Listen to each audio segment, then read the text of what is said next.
MTS 2025-এর জন্য যে আমরা ইতিহাসের কোশ্চেনগুলো প্র্যাকটিস করছিলাম, তো আজকে আমাদের চ্যাপ্টার 9 হবে মৌর্যোত্তর সাম্রাজ্য। প্রথম কোশ্চেন হচ্ছে, মৌর্য পরবর্তী যুগে উত্তর পশ্চিম ভারতের প্রথম বিদেশি শাসক কারা ছিলেন? তো এখানে অ্যান্সার হচ্ছে option C, Bactrian Greek. MTS 2024-এ এটা এসছে। তো ব্যাকট্রিয়ান গ্রিকরা, এখানে অ্যান্সার হচ্ছে option C, Bactrian Greek. Maurya সাম্রাজ্যের পতনের পর উত্তর পশ্চিম ভারতে প্রথম যারা বিদেশি শাসক হিসেবে এলো তারা ছিল গ্রিক বংশোদ্ভূত ব্যাকট্রিয়ানরা বা ইন্দো গ্রিক। তারা হিন্দুকুশ অঞ্চলের দিক থেকে প্রবেশ করেছিল। কুষাণ রাজবংশের ভীম কদফিসেসের উত্তরাধিকারী কে ছিলেন? তো ভীম কদফিসেসের পরে যিনি শাসক হন, অ্যান্সার হচ্ছে কনিষ্ক। অপশন সি হচ্ছে অ্যান্সার। কুষাণ রাজবংশের প্রতিষ্ঠাতা ছিলেন কুজুল কদফিসেস। তারপরে এলেন ভীম কদফিসেস, যিনি ভারতের স্বর্ণ মুদ্রা প্রচলন করেন। খুব ইম্পর্টেন্ট পয়েন্ট এটা, ভীম কদফিসেস যিনি স্বর্ণ মুদ্রা প্রচলন করেন। এরপর এলেন কনিষ্ক, যিনি ছিলেন দ্বিতীয় কুষাণ রাজবংশের প্রতিষ্ঠাতা এবং সর্বাধিক খ্যাতিমান শাসক। তাকে দ্বিতীয় অশোক বলা হয়, কনিষ্ককে দ্বিতীয় অশোক বলা হয়, যিনি খ্রিস্টাব্দ 78 সালে শক যুগের সূচনা করেন, অর্থাৎ শকাব্দ, যা ভারত আজও ব্যবহার করে। তিনি মহাযান বৌদ্ধ ধর্মের পৃষ্ঠপোষক ছিলেন এবং কাশ্মীরের কুন্দলবনে চতুর্থ বৌদ্ধ পরিষদ আহ্বান করেন। কুষাণদের সর্বশেষ গুরুত্বপূর্ণ রাজা ছিলেন বসুদেব প্রথম, আর কুষাণরাই ভারতের সর্বপ্রথম ব্যাপকভাবে স্বর্ণমুদ্রা চালু করেন। পুষ্যমিত্র শুঙ্গের রাজধানী কোথায় ছিল? তো পুষ্যমিত্র শুঙ্গের রাজধানী ছিল পাটলিপুত্র। Option A. পুষ্যমিত্র শুঙ্গ বংশের প্রতিষ্ঠাতা, তার রাজধানী হিসেবে পাটলিপুত্রকে নির্বাচিত করেন। এটি পূর্বে মৌর্য বংশের রাজধানী ছিল। কোন রাজবংশ কণ্ব বংশকে পরাজিত করেছিল? তো অ্যান্সার হচ্ছে সাতবাহন বংশ। Option D. সাতবাহন রাজ্য মূলত বর্তমান অন্ধ্রপ্রদেশ, তেলেঙ্গানা ও মহারাষ্ট্র অঞ্চল জুড়ে বিস্তৃত ছিল। তারা কিছু সময়ের জন্য গুজরাট, মধ্যপ্রদেশ এবং কর্ণাটকের কিছু অংশ শাসন করেছিল। তাদের রাজধানী বিভিন্ন সময়ে পরিবর্তিত হয়েছে, যেমন কোটলিঙ্গালা, যাকে তেলেঙ্গানা বর্তমানে, প্রতিষ্ঠান বা পৈঠন, এবং অমরাবতী, ধরণীকোটা। কণ্ব বংশ 73 খ্রিস্টপূর্ব থেকে 28 খ্রিস্টপূর্ব পর্যন্ত মগধ অঞ্চল শাসন করেছিল। শেষ মৌর্য সম্রাট বৃহদ্রথের সেনাপতি পুষ্যমিত্র সম্রাটকে হত্যা করে একটি নতুন রাজবংশের প্রতিষ্ঠা করেন। নিচের কোনটি ছিল তার বংশ পরিচয়? আচ্ছা, শেষ মৌর্য সম্রাট অর্থাৎ বৃহদ্রথকে পুষ্যমিত্র শুঙ্গ হত্যা করেন এবং নতুন রাজবংশ প্রতিষ্ঠা করেন, সেটা ছিল শুঙ্গ বংশ। পুষ্যমিত্র শুঙ্গ ছিলেন মৌর্য শাসক বৃহদ্রথের সেনাপতি। তিনি বৃহদ্রথকে হত্যা করে শুঙ্গ রাজবংশের ভিত্তি স্থাপন করেন।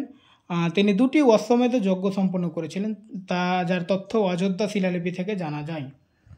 কোন কুষাণ শাসক বৌদ্ধ ধর্মের একজন মহান পৃষ্ঠপোষক হিসেবে ইতিহাসে খ্যাত এবং তিনি চতুর্থ বৌদ্ধ পরিষদ আয়োজন করেছিলেন? তো আমরা একটু আগে পড়লাম ব্যাখ্যাতে যে কনিষ্ক কাশ্মীরে চতুর্থ বৌদ্ধ পরিষদ আয়োজন করেছিলেন। তো এখানে ইতিহাস অনুযায়ী বৌদ্ধ ধর্মে মোট 6টি পরিষদ অনুষ্ঠিত হয়। নিচে প্রতিটি পরিষদের সংক্ষিপ্ত বিবরণ দেওয়া হলো। আসলে 4টি হচ্ছে মূল, ঠিক আছে। তো প্রথম বৌদ্ধ পরিষদ, এটি অনুষ্ঠিত হয়েছিল রাজগৃহের সত্যপর্ণী গুহায়। পৃষ্ঠপোষক ছিলেন রাজা অজাতশত্রু, সভাপতিত্ব করেন ভিক্ষু মহাকশ্যপ। খুব ইম্পর্টেন্ট পয়েন্ট, এগুলো মনে রাখবে। সাল ছিল খ্রিস্টপূর্ব 400।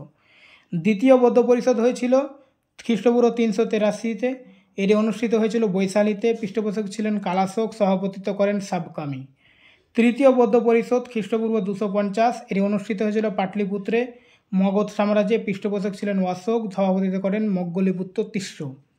আর চতুর্থ বৌদ্ধ পরিষদ খ্রিস্টাব্দ 72, চতুর্থ বৌদ্ধ পরিষদ কাশ্মীরে অনুষ্ঠিত হয়েছিল। এটি কনিষ্ক সম্রাটের পৃষ্ঠপোষকতায় অনুষ্ঠিত হয়। এই পরিষদের সভাপতিত্ব করেন বসুমিত্র এবং অশ্বঘোষ। আর পঞ্চমটা হয়েছিল 1871 সাল, ষষ্ঠ বৌদ্ধ পরিষদ 1954 সালে। শুঙ্গ রাজবংশের প্রতিষ্ঠাতা কে ছিলেন? শুঙ্গ রাজবংশের প্রতিষ্ঠাতা আমরা একটু আগে পড়লাম, বৃহদ্রথকে হত্যা করে পুষ্যমিত্র শুঙ্গ রাজবংশ প্রতিষ্ঠা করেন। এখানে আর আমরা ওটা পড়তে যাচ্ছি না ব্যাখ্যাটা। বিক্রম সংবতের সূচনা কবে হয়? বিক্রম সংবতের সূচনা হয় 57-তে, ঠিক আছে। Option A. বিক্রম সংবতের সূচনা হয় খ্রিস্টপূর্ব 57 সালে। ধারণা করা হয় এটি রাজা বিক্রমাদিত্য প্রবর্তন করেছিলেন, যিনি শকদের উপর বিজয় অর্জন করেন। বিক্রম সংবত একটি ঐতিহাসিক হিন্দু পঞ্জিকা যা নেপালের ধর্মীয় সরকারি ক্যালেন্ডার হিসেবে ব্যবহৃত হয়। নিচের কোন শাসকের জন্য এক ব্রাহ্মণ শব্দটি ব্যবহৃত হয়েছে? তো এই এক ব্রাহ্মণ শব্দটি গৌতমীপুত্র সাতকর্ণীর জন্য, অপশন ডি। গৌতমীপুত্র সাতকর্ণী ছিলেন অন্ধ্র সাতবাহনের রাজবংশের 23তম এবং শ্রেষ্ঠ শাসক। এই সময় তার মা বালশ্রী কর্তৃক রচিত নাসিক শিলালিপি পাওয়া যায়। খুব ইম্পর্টেন্ট পয়েন্ট, নাসিক শিলালিপি কার সঙ্গে সম্পর্কিত? গৌতমীপুত্র সাতকর্ণী, যেখানে তাকে এক ব্রাহ্মণ বলা হয়েছে। তিনি ভেঙ্কটক স্বামী উপাধি ধারণ করেন এবং ভেঙ্কটক নামে একটি শহর প্রতিষ্ঠা করেন। সাতবাহন বংশের প্রতিষ্ঠাতা ছিলেন সিমুখ, আর গৌতমীপুত্র ছিলেন শক মহাক্ষত্রপ নাহাপানের সমসাময়িক। তিনি নাহাপানকে পরাজিত করে শক শাসনের অবসান ঘটান। 1906 সালে নাসিক জেলার জগলাল থাম্বি গ্রাম থেকে 13,250টি মুদ্রা পাওয়া যায়, যা সবই সক্ষত্রপ নাহাপানের ছিল, আর গৌতমীপুত্রের পুত্র নাহাপানকে পরাজিত করে তার উপর কর্তৃত্ব প্রতিষ্ঠা করেন। তৃতীয় শতকে বাকাটক রাজবংশের প্রতিষ্ঠাতা কে ছিলেন? তো অ্যান্সার হচ্ছে বিন্ধ্য শক্তি। বাকাটক সাম্রাজ্যের প্রতিষ্ঠা হচ্ছে বিন্ধ্য শক্তি। বাগাটক রাজ্যের প্রতিষ্ঠাতা ছিলেন বিন্ধ্য শক্তি, যিনি 255 খ্রিস্টাব্দ থেকে 275 খ্রিস্টাব্দ পর্যন্ত শাসন করেন। তার প্রকৃত নাম ছিল বিরুদ্ধ। বাগাটক সাম্রাজ্যের রাজ সংরক্ষিকা প্রভাবতী গুপ্তা ছিলেন কুবের নাগারের কন্যা এবং ড্যাশের মেয়ে। তো এখানে অ্যান্সার হচ্ছে চন্দ্রগুপ্ত 2, ঠিক আছে, দ্বিতীয় চন্দ্রগুপ্তর মেয়ে প্রভাবতী গুপ্তা বাগাটক সাম্রাজ্যে রাজ সংরক্ষিকার সঙ্গে বিয়ে হয়েছিল আর কি। আচ্ছা, প্রভাবিত গুপ্তা ছিলেন চন্দ্রগুপ্ত দ্বিতীয়ের কন্যা এবং নাগ বংশীয় কুবেরাঙ্গার কন্যা। তিনি বাগাটক রাজবংশের রুদ্রসেন 2 এর সাথে বিবাহ বন্ধনে আবদ্ধ হন। রুদ্রসেনের মৃত্যুর পর 390 খ্রিস্টাব্দে তিনি তার 2 পুত্র দিবাকর সেন ও দামোদর সেনের পক্ষে 20 বছর ধরে শাসন করেন এবং তার পিতা চন্দ্রগুপ্ত দ্বিতীয়ের সহায়তায় রাজ্য পরিচালনা করেন। চন্দ্রগুপ্ত দ্বিতীয় ছিলেন রামগুপ্তের পরবর্তী শাসক এবং তিনি বিক্রমাদিত্য উপাধি গ্রহণ করেন। দ্বিতীয় চন্দ্রগুপ্তের কথা বলা হচ্ছে এখানে। আর তিনি প্রথম গুপ্ত শাসক যিনি রৌপ্য মুদ্রা চালু করেন, দ্বিতীয় চন্দ্রগুপ্ত, ঠিক আছে। নিচের কোন শক্তি কুষাণ রাজবংশের শাসক ছিলেন না? বাসুদেব, বশিষ্ঠ, নাহাপান, হুবিষ্ক। তো অ্যান্সার হচ্ছে নাহাপান। নাহাপান ছিলেন না কুষাণ বংশের শাসক, তিনি ছিলেন পশ্চিমী ক্ষত্রপদের একজন গুরুত্বপূর্ণ শাসক।